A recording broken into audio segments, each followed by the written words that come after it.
আসসালামু আলাইকুম সবাই, কেমন আছেন? আশা করছি সবাই খুব ভালো আছেন।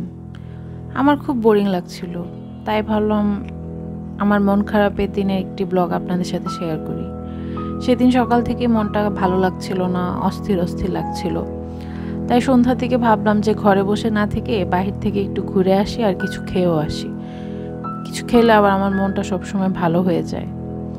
তারপর গেলাম উত্তরার খাউসানে। খাউসান উত্তরায় বেশ কয়েকদিন হয়েছে খুলেছে, কিন্তু আমার সেভাবে যাওয়া হয়নি।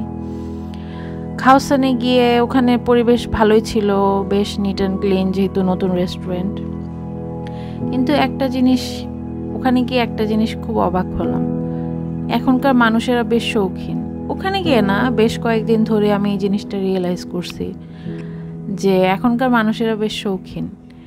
এখনকার মানুষেরা একটু সময় পেলে পরিবার পরিজন নিয়ে বাইরে ঘুরতে যায় বা ভালো একটা প্লেসে গিয়ে খুব সুন্দর সময় কাটায়। বাপ চাচাদের সময় ব্যাপারটা সেরকম ছিল না।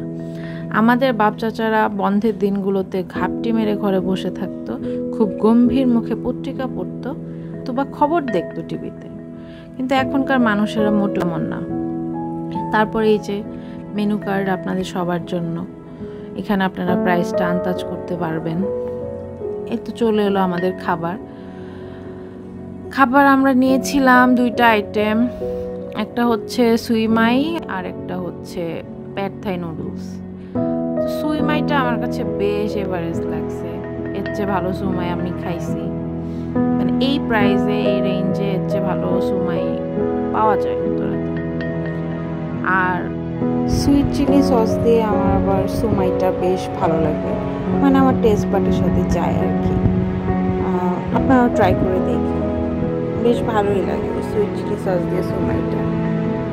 প্যাড থাই নুডলসের ব্যাপারে বলতে গেলে বেশ ফ্লেভারফুল ছিল, অনেক জিনিসপত্র ইউজ করে তারা নুডলসটা বানাইছে, কিন্তু বেশ চিউই ছিল ব্যাপারটা, মানে চুইংগামের মতো অনেকটা না, চুইংগামের মতো না, চিউই ছিল আর কি ব্যাপারটা।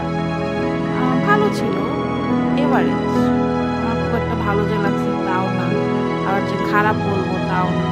এই তো খাওয়া দাওয়া করলাম, তারপর আমি আর আমার সখা